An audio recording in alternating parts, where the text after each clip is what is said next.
Hi everyone and welcome back. I found a clock at the end of the road, and because it was in such good shape and it had the 1 to 12 for the hours on it, I knew that I could use this for divination. I wanted to do another charm board idea, and I did use this in my Alice presentation on a video or so before.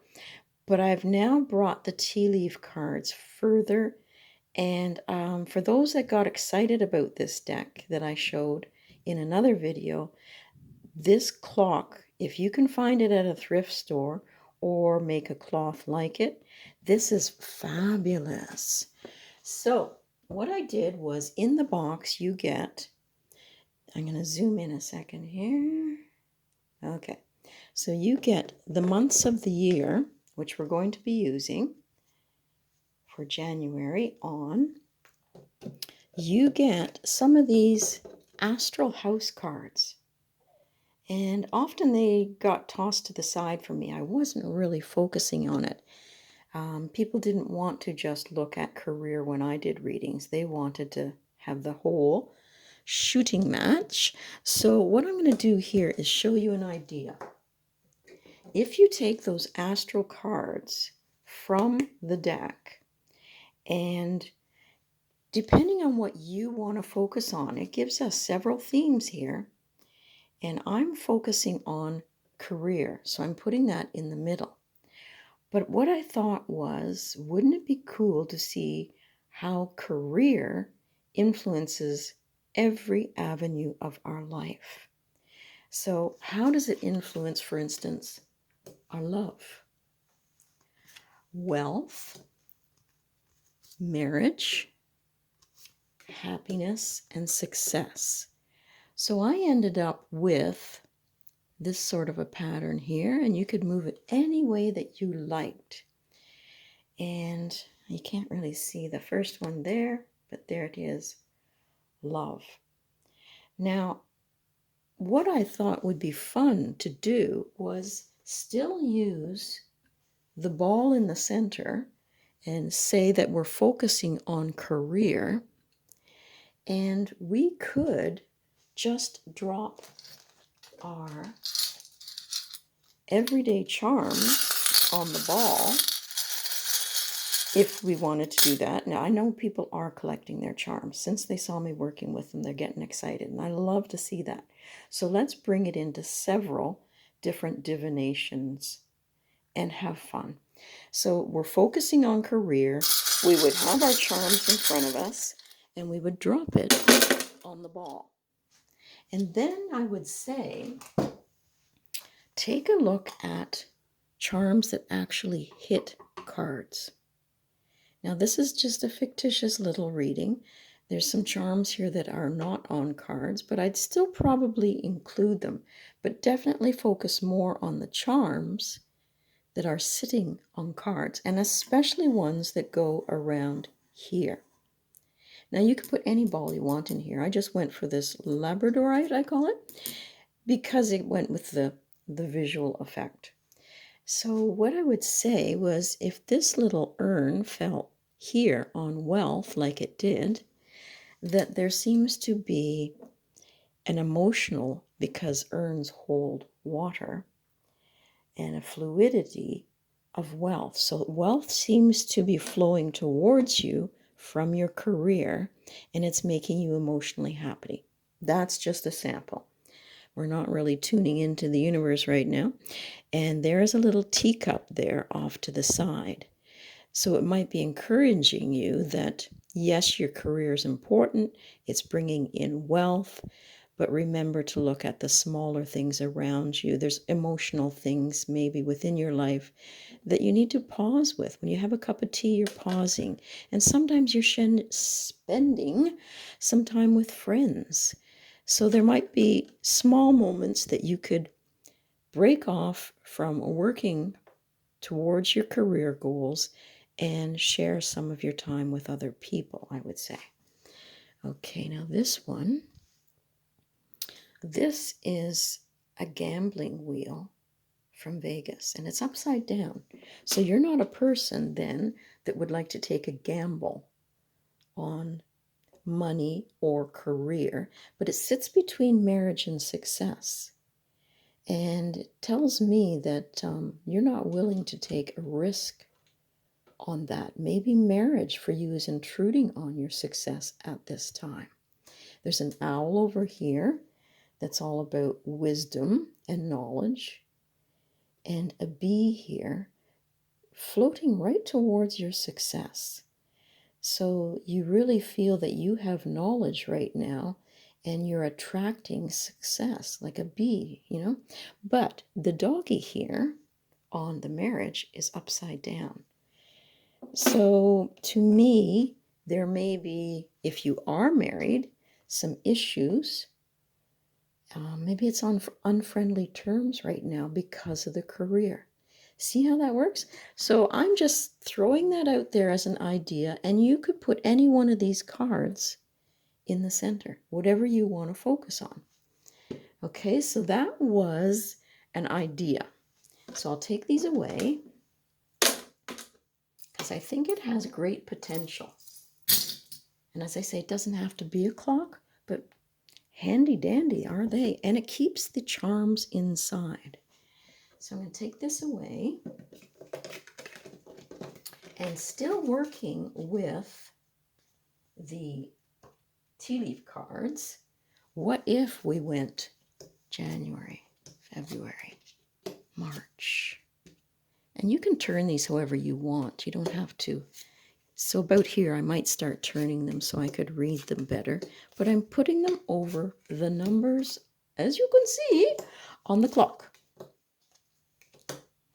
And then we could simply put this back on and drop charms.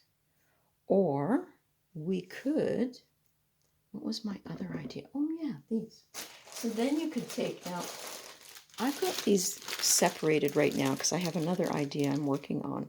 So I went through the cards and I grouped ones that were good, that were neutral, and that were bad. And just for the heck of it, let's pull the bad ones. So if this was going to be my year ahead spread, and I could start in June over here and just make a note of that and follow suit all the way around. But if I wanted to do this in January at the first of the year, maybe then we just we would shuffle the cards definitely with intention of information for our year ahead and start to pay attention.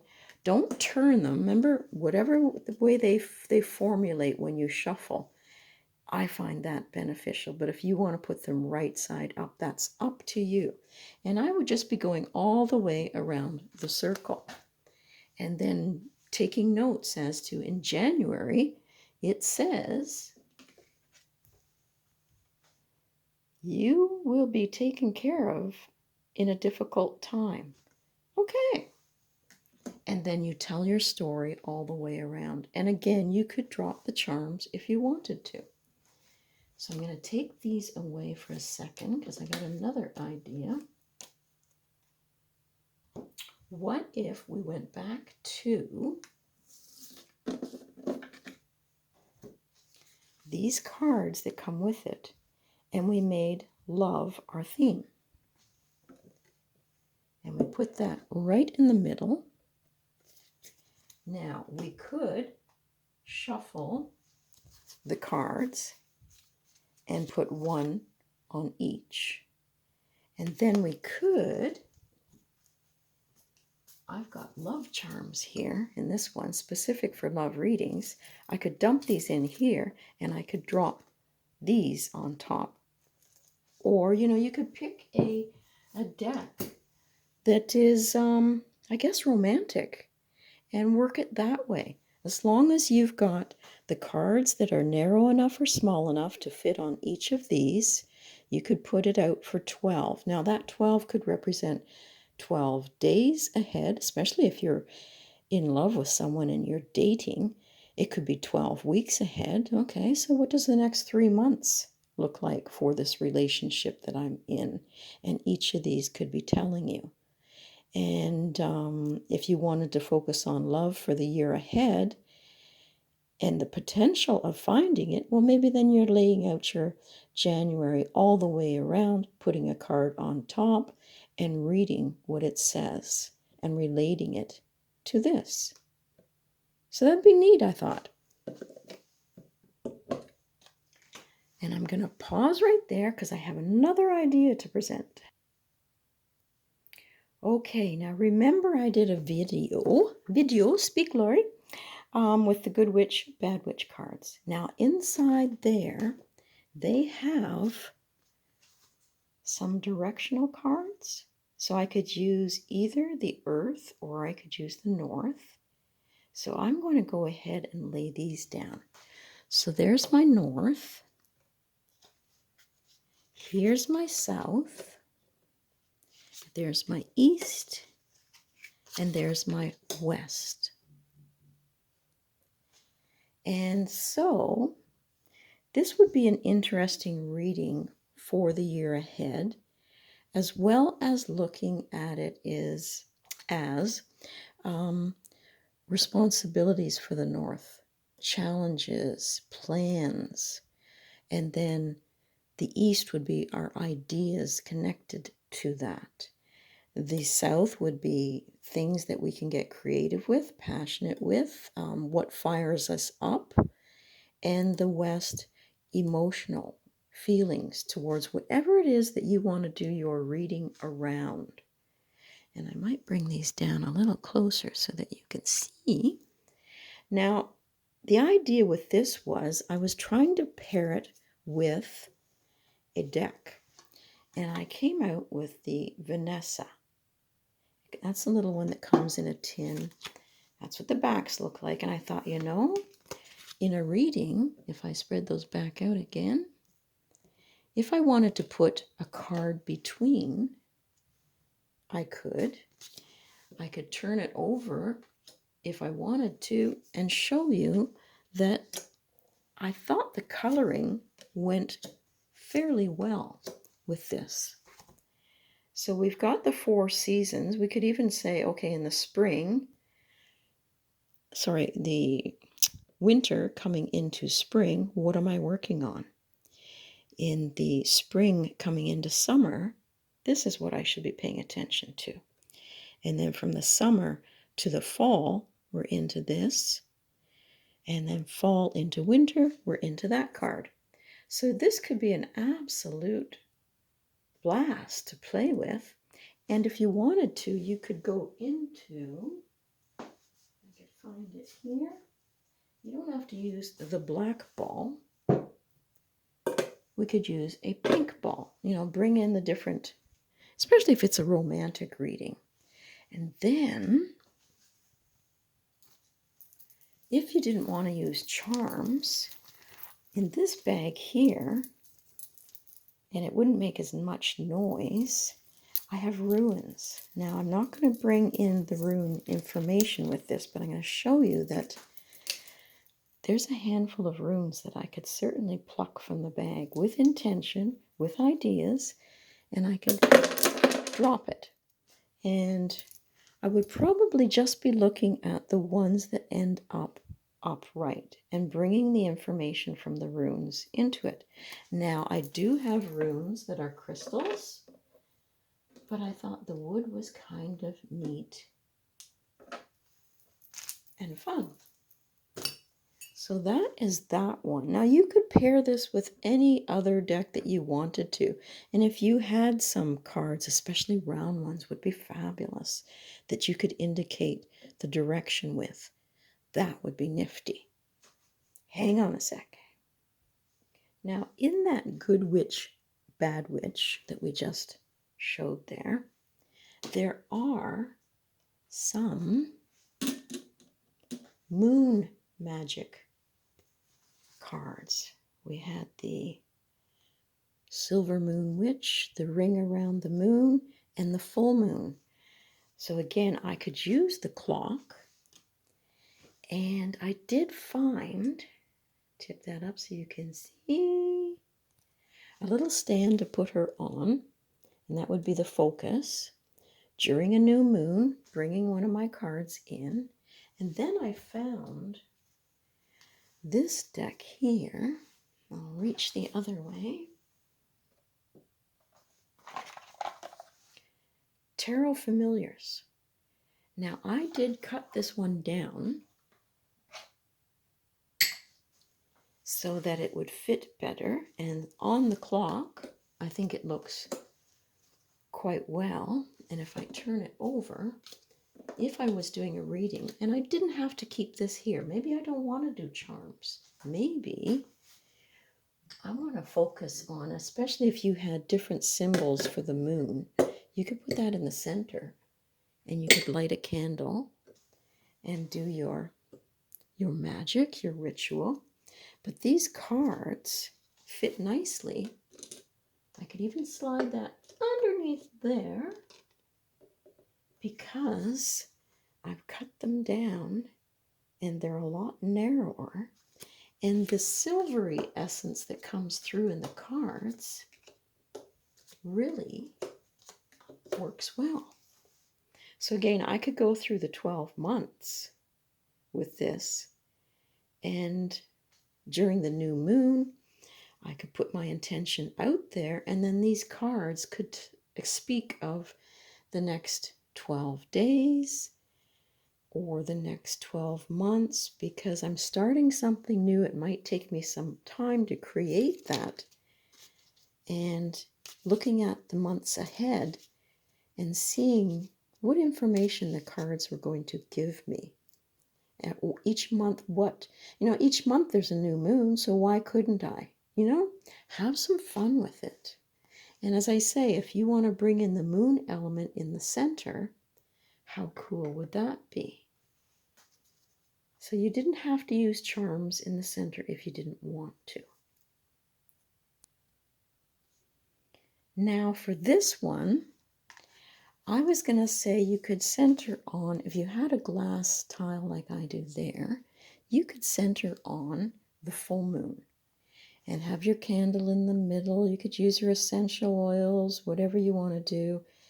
And at the full moon, you could then draw some cards for inspiration. Maybe you only want to do the 4 directions. You don't have to do it all. But I'm using here the Silver Witch Tarot, and I've dimmed the lights down to try to create a mood. And you can see that that card from the Silver Witchcraft Tarot deck, it's quite a nice little deck. I know that they're not trimmed down, but I could certainly use them, and I could pop them around.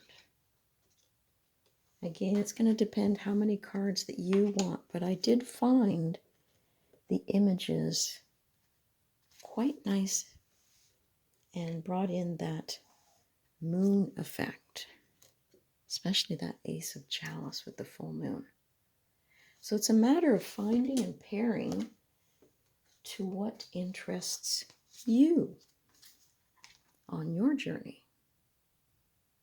So to finish up, I'm just going to show you some other cards I found, other decks that worked quite well. This one, the Witch's Oracle. So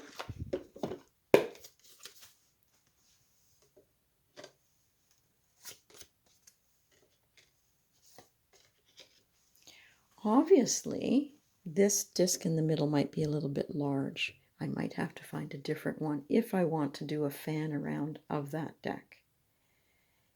And then it's a matter too of thinking if you have some smaller decks that would work, some miniatures. But I also found that I didn't mind it if some of the cards were a little bit large. So I'm going to take this away and show you this one, Path of the Soul Destiny cards. They looked quite vibrant.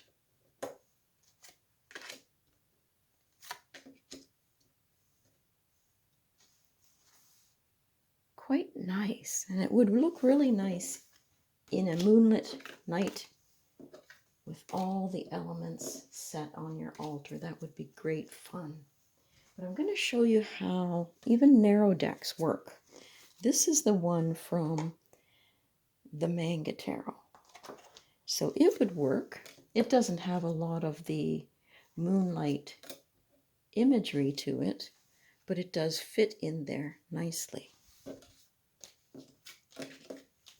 One that I found really attractive too is this little ditty, the Complete Tarot Kit.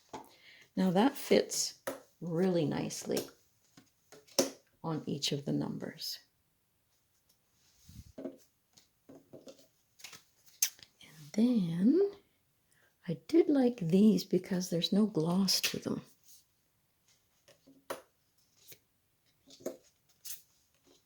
So again, I can get 12 of these on the clock, no problem. So if I want to look at my months ahead, that's going to work really nicely, and you can see from a distance what the cards are. So if it was a dim lit room, you're still going to be able to see the cards. They look really fabulous. Then, if you were a Kipper fan, there's our fortune-telling deck. I might want to do this sort of thing and bring the 12 months in with that. And I'm afraid that that's about the best I can get for images for you to see with the way the camera is pointing. But that was nice for Kipper. These ones are, I believe, from the Sun Oracle.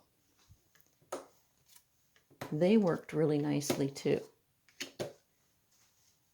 I could see those images nice and clear. And then, oh yeah, I forgot about this little one. Now, a lot of people probably have this deck. This is the Mother Peace Tarot, and it is circular. So that one would be like using the teacup cards, and that would work really well. I could get that on all the 12, no problem. But with that one, I was thinking, why not use, let's see if I have one here. I do have a ball that is more earth-centered. So I would probably take this out. And this is not it. We'll pretend it is. It's a more earth-colored one. And then I would probably think about, getting some charms that go with this deck. For instance, in this one here, there's an eagle. So I definitely include that. Maybe a star and a sun. This one, maybe arrows or lightning bolts. Sometimes you can get those in charms. Some people would be nice. And it looks like she has a tambourine there.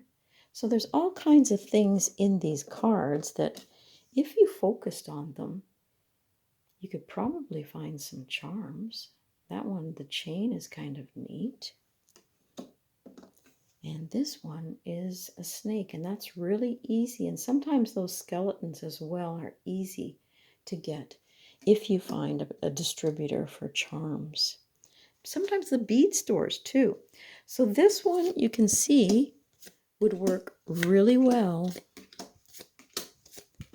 for getting all the cards in, and that's the Mother Peace Tarot. And then pick what you like for the center and either drop runes or drop charms on it.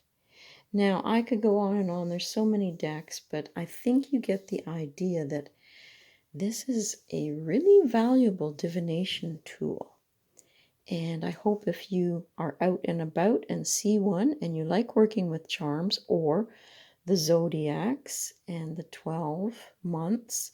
And you could even go into the 13 moons and put another moon there if you're in it, if you're so inclined, we'll say. Well, I think I've occupied too much of your time already. I'm going to say have a fabulous day, everyone, and stay safe, but enjoy the tools you have and see if you can push yourself a little bit.